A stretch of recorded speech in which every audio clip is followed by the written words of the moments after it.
मंत्रिपरिषद के मेरे साथी श्रीमान अरुण जेटली जी, श्रीमान जयंत सिन्हा जी, आईडीएफसी बैंक के चेयरमैन श्रीमान अनिल बैजान जी,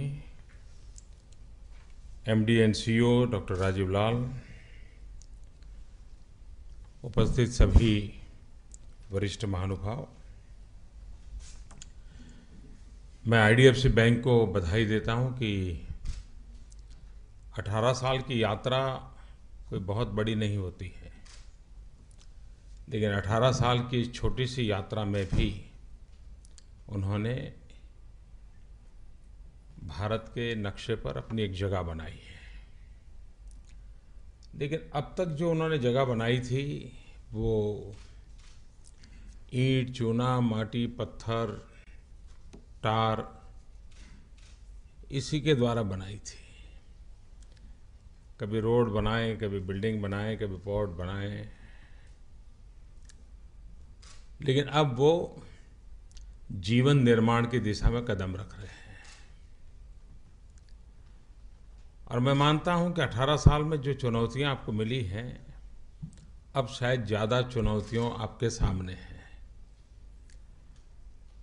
क्योंकि वो एक लिमिटेड क्लाइंटेज होता है और आपको अपनी गाड़ी को आगे बढ़ाना होता है और कुछ चीज़ें उसमें एश्योर्ड होती हैं, पहले से पता होता है कि भाई इस प्रोजेक्ट का क्या होगा, क्या रिफंड होगा, क्या रेवेन्यू होगा, बैंक की क्या स्थिति रहेगी। ये वो क्षेत्र नहीं है और इसलिए एक इंजीनियर का काम सरल होता है, लेकिन एक शिक्षक का काम बड़ा भारी होता है, क्योंकि शिक्षक को एक जीवन तैयार करना होता है, इंजीनियर को इमारत बनानी होती है। आईडीएफसी अब तक जो काम करती थी, अब उसको शिक्षक का रोल भी अदा करना होगा। और इसलिए मुझे लगता है कि आने वाले दिनों में ये चुनौतियों के बावजूद भी एक सही दिशा में कदम होगा। ये बैंक का मूल उद्देश्य तो गांव में जाना है और मैं मानता हूं ये देश का दुर्भाग्य है कि देश को नियम बनाना पड़ा कि 25% जब तक आप गांव में बैंक नहीं खोलते हैं आपको परमिशन नहीं मिलेगी। मैं मानता हूं ये नियम बनाने की जरूरत नहीं पड़नी चाहिए थी, लेकिन पड़ी, क्योंकि हम लोगों ने कभी भी हमारे ग्रामीण जीवन के पोटेंशियल को समझा नहीं और अर्बन लाइफ, गवर्नमेंट मशीनरी, वहाँ पर इन कारोबार को चलाने के लिए बहुत अवसर होता है और इसलिए एक प्रकार से बैंक को चलाना, बैंक का ग्रोथ कंटिन्यू करना, ये ज़्यादा चैलेंजिंग वर्क नहीं है और इस तरफ ध्यान नहीं गया। लेकिन पिछले कुछ वर्षों में ये ध्यान में आया है और हर किसी की नज़र गई है कि भारत में ग्रामीण जीवन भी एक बहुत बड़ा ग्रोथ सेंटर बना है। आपको मालूम होगा जब टेलीकॉम इंडस्ट्री आई और उनको जब भी स्पेक्ट्रम दिया जाता था और गांव की बात कहते थे तो वो आगे पीछे होते थे, या तो किसी को सब कॉन्ट्रैक्ट दे देते थे और अपनी गाड़ी चला लेते थे। लेकिन जब गांव में गए तो उनके लिए सरप्राइज था कि टेलीकॉम के ग्रोथ का शहरी परसेंटेज से ग्रामीण परसेंटेज ज़्यादा ऊंचा था, स्प्रेड भी ज़्यादा था, गति भी तेज थी। और इस अर्थ में उनके लिए वो गांव के व्यक्ति का कम्युनिकेशन ज़्यादातर अन्य शहरों से होता था, इसलिए इनकम का लेवल भी ज़्यादा था। शहर का गांव शहर में करता था, इनकम लेवल का। लेकिन ये बातें उनको बाद में ध्यान आई जाने के बाद। मैं समझता हूं बैंकिंग सेक्टर के लिए भी अब ये अनुभव आने वाला है। बहुत तेजी से ग्रामीण अर्थव्यवस्था भारत के जीवन को एक ताकत दे रही है, बड़ा बदलाव आ रहा है। एक बात और भी है, जैसे अरुण जी ने बड़ा विस्तार से बताया कि अब बैंकिंग जीवन बदल चुका है, अब वो मोबाइल बैंकिंग ही चलने वाला है। प्रीमाइसिस लेस, पेपरलेस, यही बैंक की पहचान होने वाली वह है। न जिसमें कोई प्रीमाइसिस होगा और न ही कोई पेपर होगा, और उसके बाद भी बैंक चलेगी, लोगों को पैसे मिलेंगे, लोगों का कारोबार चलेगा। और धीरे धीरे हमारे देश में ये स्थिति आने वाली है कि करेंसी भी, शायद आज जो करेंसी प्रिंट करने का खर्चा होता है वो भी धीरे धीरे कम होता जाएगा, क्योंकि ये कारोबार इस प्रकार से बढ़ने वाला है। और हमने भी देश को उस दिशा में ले जाना है। और जैसे जैसे हम टेक्नोलॉजी के सहारे बैंकिंग करेंगे, जब हम पेपरलेस बैंक की व्यवस्था करेंगे, करेंसीलेस कारोबार चलाएंगे, तो काले धन की संभावनाएं धीरे धीरे जीरो की तरफ चली जाएगी।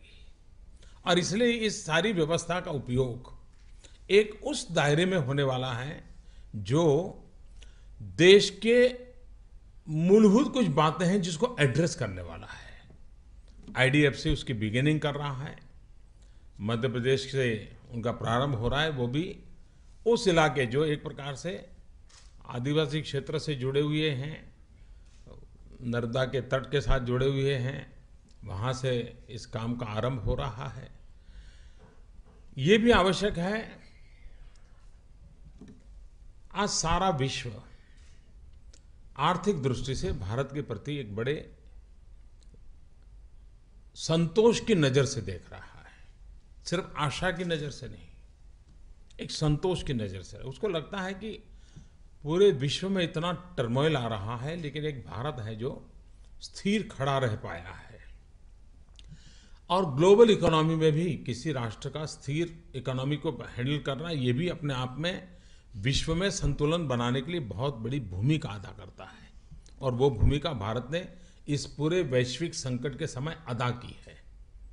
इतने बड़े तूफान के बीच भारत अपने आप को बना पाया है, और बना पाया है तो फिर आगे बढ़ने की संभावना भी उसमें बहुत ज़्यादा है। विश्व भारत के संबंध में ये अनुमान लगाता है कि भारत का पोटेंशियल इतना अपरंपार है, अभी तक आप टैप नहीं कर पाए। लोग ये नहीं करते हैं कि भाई आप कैसे आगे बढ़ोगे, आप कुछ टिक पाओगे कि नहीं पाओगे, बचोगे कि नहीं बचोगे, ये चर्चा नहीं। चर्चा ये है, अरे भाई इतना मौका है, आप ठंडे क्यों हो, ये सवाल पूछा जा रहा है। यानी सारे विश्व को लग रहा है कि आज विश्व के आर्थिक जीवन में सबसे अगर पोटेंशियल कोई एरिया है जहाँ ग्रोथ स्टोरी है तो वो हिंदुस्तान में है। और हमने भी देखा है, वर्ल्ड बैंक हो, IMF हो, बाकी जितनी रेटिंग एजेंसी हो, सबने कहा है कि भारत आज दुनिया की बड़े देशों की सबसे तेज गति से आगे बढ़ने वाली इकोनॉमी है। अगर ये ताकत हमारे पास है तो हमारा काम है कि हम फाउंडेशन को भी मजबूत करें और वर्टिकल भी जाएं। हम हॉरिजॉन्टल एंड वर्टिकल दोनों तरफ हमें आगे बढ़ना पड़ेगा। और हॉरिजॉन्टल जाने के लिए ये ग्रामीण जीवन में हम कैसे प्रवेश करें, हमारा व्याप कैसे बढ़ाएं, उसी प्रकार से हम नए नए क्षेत्रों को कैसे चुनें। अगर हम प्राइवेट सेक्टर देखें, प्राइवेट सेक्टर को पैसा देना ये सरकार के कुछ नियम है, जाते हैं। लेकिन मान लीजिए कहा गया कि भाई एग्रीकल्चर सेक्टर को पैसा देना है, लेकिन एक फर्टिलाइजर कारखाने को दे दिया, माना जाएगा एग्रीकल्चर सेक्टर, और हिसाब ठीक हो जाएगा भी एग्रीकल्चर सेक्टर को दे दिया। इससे हमें बाहर आना है।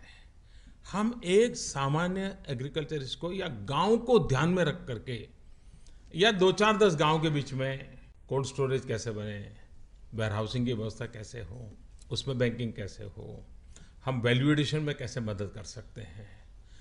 हम सिर्फ एग्रीकल्चर सेक्टर को पकड़ें, आज मैं समझता हूं कि इतनी संभावनाएं पड़ी हुई है। हिंदुस्तान का किसान आज दुनिया के साथ अपने आप में तालमेल करने की कोशिश कर रहा है। आपने देखा होगा, ये महिला अपना नंबर अंग्रेजी में बता रही थी, मोबाइल नंबर अंग्रेजी में बता रही थी।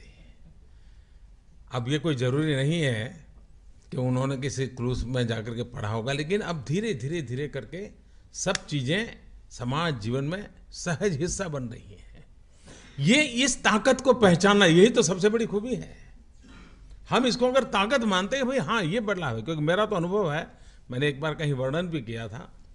मैं गुजरात में जब मुख्यमंत्री था तो एक बहुत ही पिछड़ा तहसील है हमारे यहाँ धर्मपुर के पास, वलसाड़ जिले में, ट्राइबल बेल्ट है। अब मेरा मुख्यमंत्री रहते हुए वहाँ कभी कार्यक्रम नहीं हुआ था, तो मैंने आग्रह किया, मैंने कहा मुझे वहाँ जाना है, कोई कार्यक्रम नहीं होगा तो ऐसे ही जा करके एक पैड लगा करके वापस आऊँगा। तो फिर एक चिलिंग सेंटर के उद्घाटन के लिए कार्यक्रम बन गया। अब चिलिंग सेंटर क्या 50 लाख का होता है, छोटा सा क्या होता है, जो दूध लोग देने आते हैं उसको ट्रक आने तक उसको संभालते हैं, इतना ही होता है। मैंने कहा मैं उसके लिए जाऊंगा। फिर वहाँ जनसभा करनी थी तो जगह नहीं थी, क्योंकि जंगल है तो कोई जगह नहीं थी। तो एक स्कूल थी दूर 2-2.5 किलोमीटर, स्कूल में फंक्शन था। लेकिन इस कार्यक्रम के लिए उन्होंने 50 के करीब आदिवासी महिलाओं को बुलाया था, दूध भरने वाली जो महिलाएं होती 50 को बुलाया था। जहाँ चिलिंग सेंटर था वहाँ सभा में तो अलग था माहौल। मैं हैरान था जब चिलिंग सेंटर में उद्घाटन वगैरह हुआ, ये महिलाएं सारी मोबाइल से फोटो निकालती थी। आदिवासी महिलाएं मोबाइल से फोटो निकालती थी, तो मुझे जरा सरप्राइज हुआ। मैं उनके पास गया, मैंने कहा ये फोटो निकाल के क्या करोगे? उन्होंने जो जवाब दिया वो और आश्चर्यजनक था। उन्होंने कहा हम इसको डाउनलोड करवा देंगे। अब ये डाउनलोड शब्द उनको मालूम था, डाउनलोड कैसे होता है, कहाँ होता है, ये पता था। इसका मतलब ये हुआ कि हम कहाँ तक पहुँचे हैं, इसको हम किस प्रकार से आने वाले दिनों में हमारी ग्रोथ स्टोरी का हिस्सा कैसे बनाएं और उस दिशा में हम कैसे काम करें। उसी प्रकार से हमारे नौजवान, उनको पढ़ाई के लिए सरलता से बैंक लोन की व्यवस्था क्यों ना हो। मेरा मत है जो विमेन सेल्फ हेल्प ग्रुप को पैसा मिलता है, अगर उनको बुधवार को पैसा जमा करवाना है 100 रुपया, तो मंगल को आकर के दे जाते हैं, लीजिए साहब मेरा पैसा, कल पता नहीं कहीं और खर्चा हो जाएगा। तो ये सेंसिटिविटी है हमारे यहाँ ग्रामीण जीवन में, इसका जितना लाभ लेना चाहिए हमने लिया नहीं, और शाहूकारों ने उस पर अपनी पकड़ जमा दी, और उसने हमारी इकोनॉमी को भी बहुत बड़ा नुकसान किया है। तो हमने एक विश्वास पैदा करना, एक गारंटी पैदा करनी है। मैं समझता हूं ये जो प्रयास है वो प्रयास उस परिणामों को जरूर अवश्य फल देगा। बैंकिंग सेक्टर में हमारी ये कोशिश रही है कि बैंक नेशनलाइज हुई तब तो बताया गया था भाई गरीबों के लिए होगा, लेकिन हमने देखा कि वो बहुत सीमित रहा। जैसे मध्यम वर्ग के परिवारों तक फैमिली डॉक्टर होता है, वैसे उच्च परिवारों का एक बैंकर होता है, बड़े ऊंचे घरानों का। और बीमार भी होंगे, लेकिन अगर बैंकर ने कहीं लंच डिनर रखा है तो जरूर जाएंगे, क्योंकि उनको पता है कि भाई इसका उनका कारोबार कितना महत्वपूर्ण है। ये अच्छा है, बुरा है, लेकिन है।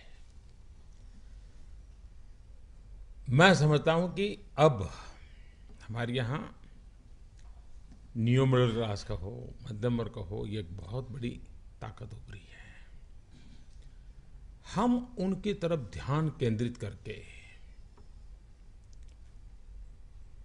ऐसी व्यवस्थाओं को कैसे विकसित करें। मान लीजिए आपके सामने 2 प्रपोजल हैं। एक है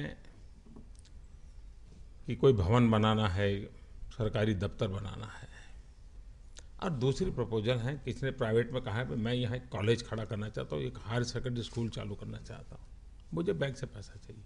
अगर मैं बैंक में हूँ तो मैं पहली प्रायोरिटी स्कूल वाले को दूंगा, क्योंकि मुझे मालूम है कि वहाँ स्कूल बनती हैं तो फिर ऐसे 50 दफ्तर बनाने की ताकत उनके अपने आप आ जाने वाली है।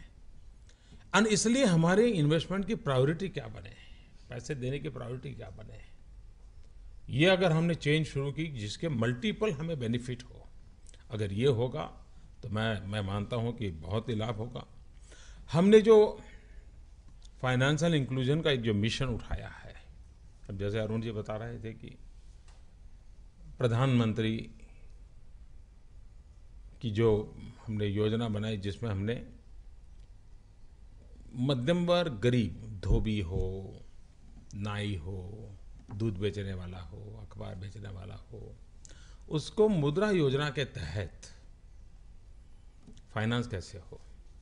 इस देश में करीब 6 करोड़ लोग ऐसे हैं इस प्रकार के काम में, और उनका एवरेज कर्ज 17,000 रुपया है, 17,000 रुपीज, कुछ ज़्यादा नहीं है। लेकिन वे ये पैसे साहूकार से लेते हैं, बहुत ब्याज देते हैं, और वो अपना विकास विस्तार नहीं कर पाते हैं। मुद्रा योजना के तहत हमारी कोशिश है कि ऐसे लोगों को इस ब्याज के चक्कर से मुक्ति दिलाना और उनको फाइनेंशियल हेल्प लिबरली करना। हमने 50,000, 5 लाख, 10 लाख तक की उसकी व्यवस्थाएं की, 50 लाख की है। और अभी तो मैं समझता हूँ मुश्किल से 100 दिन हुए होंगे इस योजना को लॉन्च किए। अब तक 61 लाख क्लाइंट्स एंड करीब 35,000 करोड़ रुपीस ये वहाँ गया है। 35,000 करोड़ रुपया बाजार के अंदर नीचे जाना मतलब इकोनॉमी को कितनी बड़ी ताकत देता है। वो 35,000 करोड़ किसी एक शहर में डालने से उतना चेंज नहीं आता है जितना कि हजारों गांवों के अंदर 35,000 करोड़ रुपए जाता है तो इकोनॉमी में एक वाइब्रेंसी आना शुरू हो जाता है, नीचे से शुरू हो जाता है। और ये आने वाले दिनों में देखेंगे, और हमारी कोशिश ये है कि हम उसको आगे बढ़ाना चाहते हैं और इस काम को हम बढ़ाना चाहते हैं। हमारे देश में बैंकिंग सेक्टर के संबंध में 50 प्रकार के सवालिया निशान उठे, अपॉइंटमेंट से लेकर के गवर्नेंस के लेकर के पैसे देने के संबंध में 50 प्रकार के सवालिया निशान लगे।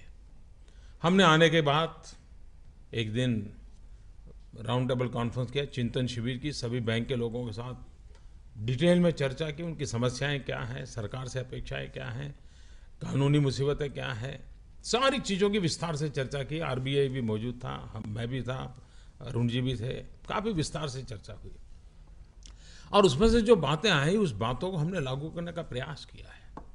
हमने एक सप्तसूत्री योजना बनाई है, जिस योजना का मैं समझता हूँ कि हमारे देश में ऐसी चीज़ों की चर्चा बहुत कम होती है, लेकिन इसका बहुत बड़ा निर्णय है। और ABCDEFG ये सप्तसूत्री मेरा कार्यक्रम है।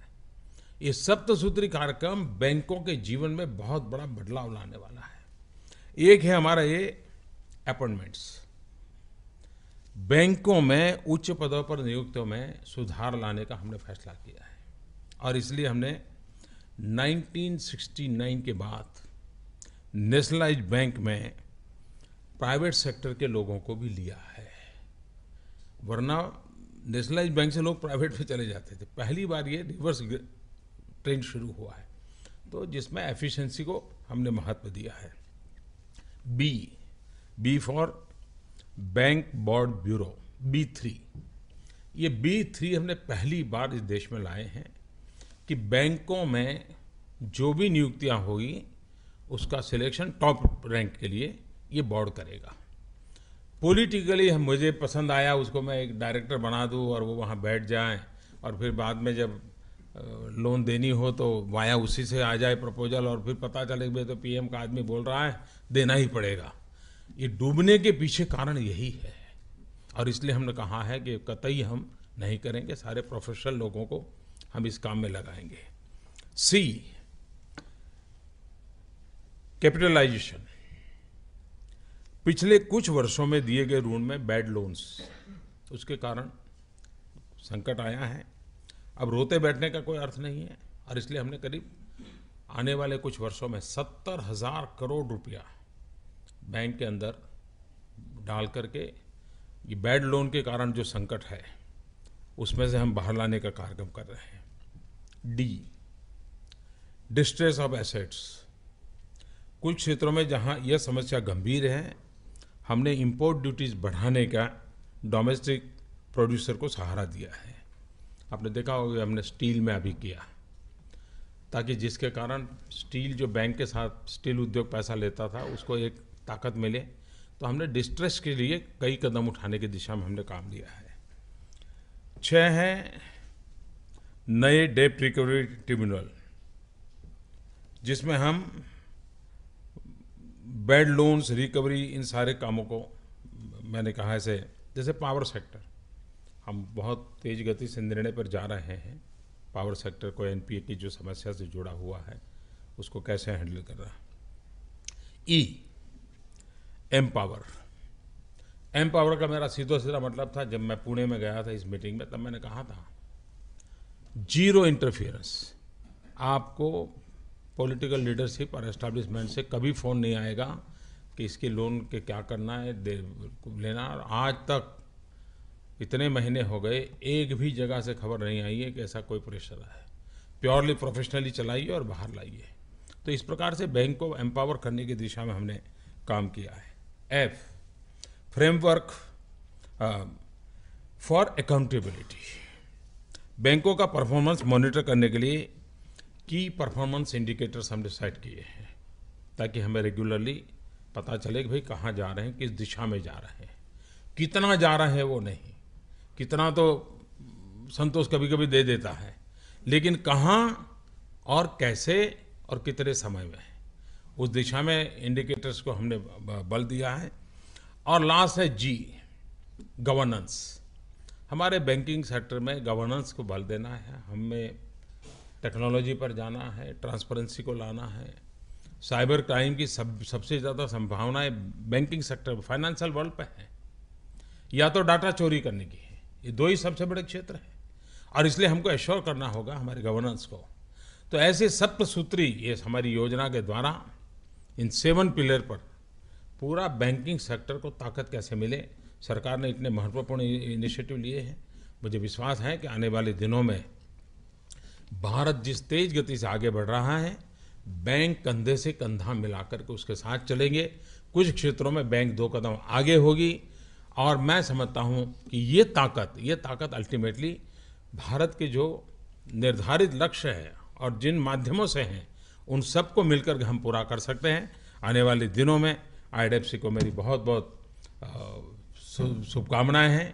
वो इस क्षेत्र में बहुत प्रगति करे। बहुत बहुत धन्यवाद।